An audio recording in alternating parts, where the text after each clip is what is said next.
Hello YouTube, this is Morgan, Airspeed Prime here with my next Attack on Titan episode review. This one's going to be for Season 2, Episode 7, Close Combat. This was a really good episode of Attack on Titan. Obviously, it was a almost exclusively action-focused episode.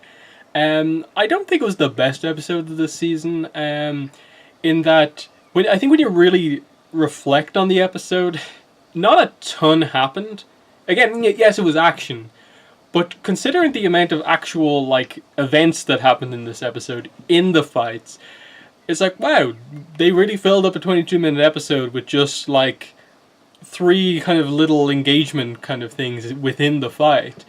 There wasn't a ton of character development stuff in the episode. It was mainly just kind of a little flashback to set up why Eren roughly knows now how to handle Reiner in this fight, with the connection to Annie teaching him how to fight with the correct style in the past during their training, and then him applying that fight up against the Armored Titan. And then, the rest of the fight was just like, okay, the Armored Titan has obviously the armor all over it, but to move more quickly, the Armored Titan can remove some of the armor from itself, and then its weak points become exposed.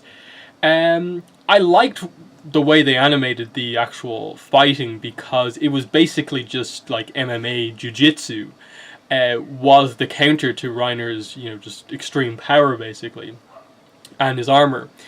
In that the first kind of counter that Eren does is basically just getting, basically trapping one of Reiner's arms plus his neck, and then using that position to kind of get him into like an armbar type situation. I'm no expert on MMA, but it was really kind of fluid how they did the animation to get into the armbar, and then they definitely got across in the animation the sheer kind of strength and power of this isn't just two humans doing an armbar and it happens to be on the ground. This is when they hit the ground, the ground explodes. But it's just the amount of strength that Eren is putting into kind of trying to pull Reiner's arm off was just pretty incredible. And then the second one, obviously, once Reiner uses his speed a bit more, is basically just a kind of massive kind of guillotine choke to kind of try and rip Reiner's head off. But obviously interrupted at the end by Reiner calling for Bertolt to use the Colossal Titan to basically fall off the wall on top of both of them to end the fight fairly abruptly.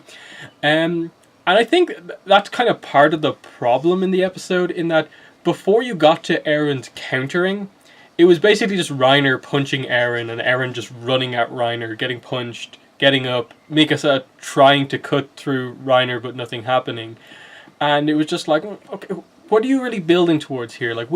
This has been the consistent thing with Eren as a Titan, that he, sometimes you think it's going to be this really amazing thing, and then he gets into the fight and he's just getting thrown around, and it takes him time to get into it, and he has to be kind of inspired to get into it.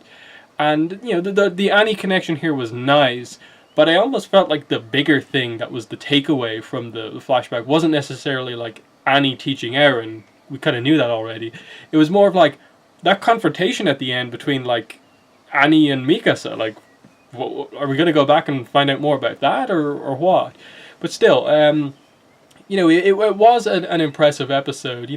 The stuff they did with the Colossal Titan, I think, was a bit weird, in that he was just there. They go in to attack him, and they're like, wow, he's really slow. We actually have a huge advantage over the Colossal Titan. The only reason the Colossal Titan is in any way staying in that fight is because it has that defensive mechanism of being able to produce steam, and then this extra ability that seems to be that it can just basically turn itself into a furnace where it's just pumping out heat and you can't go anywhere near it. Without that, the Colossal Titan is actually one of the easier Titans to take down. All it has going for it is size, basically. There was a few moments in the fight where you think that everyone is just coming at the Colossal Titan. One punch is just going to wipe out 5 or 6, members of the Scouting Legion at once. But then it's revealed that, no, the Scouts are the best of the best. They can dodge these things because, as big as it is, it's really slow punches. There's power behind them, but they're slow enough that the Scouts can easily maneuver around them. So I like that. But then it was just kind of weird how they just it was just kind of forgotten in the episode. And I get it was to set up the very end thing of just like, no one in any way thought that the way that the Eren Reiner fight would come to an end would be the Colossal Titan falling off the wall on top of the two of them. And they purposefully did most of the episode ignoring the Colossal Titan, so you weren't aware of Reiner and Eren's battle and how close they were to Bertholdt. It was just a bit weird that they didn't, given that the Colossal Titan is the Colossal Titan. It's like the biggest thing there, and no one was really aware of it being present. But still, there's some nice moments. You know, Mikasa trying to help Eren throughout, and you know, slicing the back of Reiner's knees at the end was a nice little moment for her.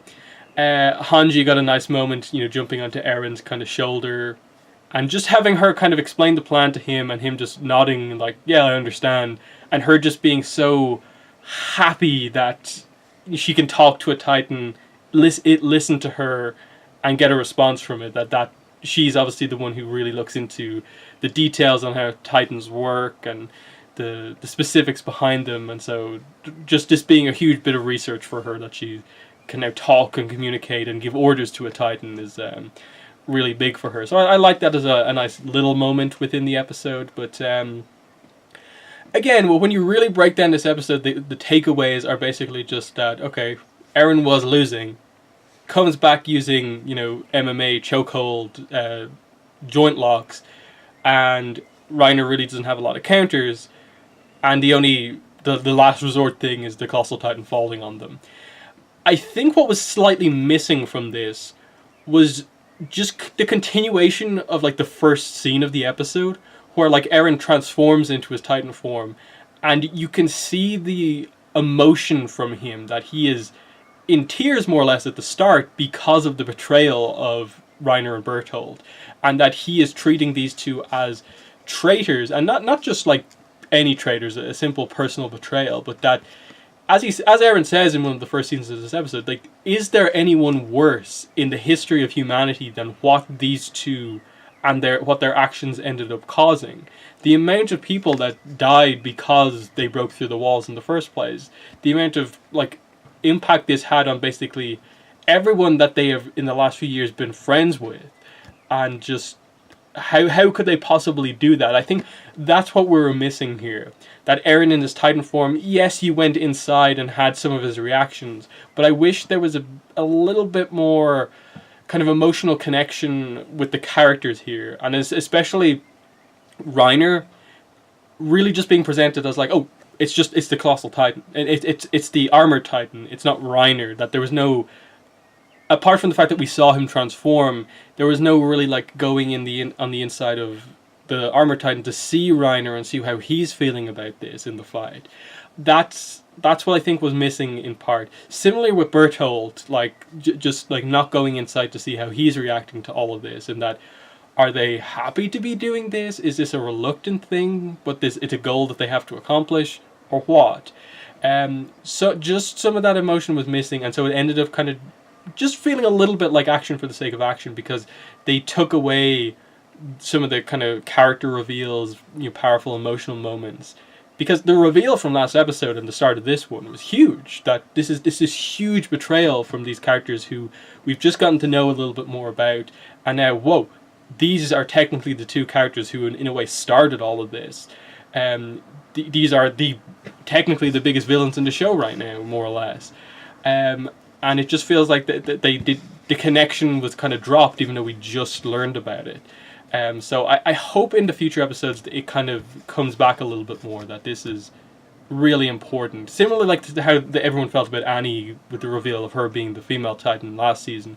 They just need to kind of connect and kind of drill that in a bit more, that this is a huge betrayal for everyone. And yes, you had some characters in the middle of the episode shouting out, like, take out that traitor and stuff like that, but the characters who are close friends with Reiner and Bertholdt, I wanted to see more of that. You know, of course there's the idea of like Connie like saying like you have to protect Reiner and Bertholdt, almost like being unable to believe that it's actually those two are the two Titans that are attacking right now. But yeah, you know, in the end, solid episode, solid action episode. We haven't had like a ton of action this season, so this was really good to get. just lacking a little bit in the emotional front, but still interesting stuff to come for sure, depending on like how the result of like how big of an impact was the Colossal Titan falling on them. Is the fight just like over now? Like Reiner and Bertholdt are just, their Titans are like squished completely, or is the fight going to continue? Armored Titan's going to be like a mess of body parts on the ground, or what? And then I think there's just a lot of human characters around. Han has arrived, and they seem to be setting up something with him and the connection to Eren. So, you know, they're set up for stuff to come. It's just, you know, I don't think this episode impressed me as much as I felt it could have. I was really, really hyped for this episode after last week's, and this was just like good, but it could have been excellent. I was expecting a little bit more. But again, the animation on the action was great. The only animation issues I think I have are, I still think the Colossal Titan looks a bit weird. Some of the shots of him and the sort of blending of 3D with 2D come across a bit weird with the Colossal Titan. And it feels different from the way they animated it in Season 1. But, you know, that's the end of the review. So in the comments, let me know what your thoughts were on the episode, as well as what I said here in the review. But that's been the video. Thanks for watching, and bye.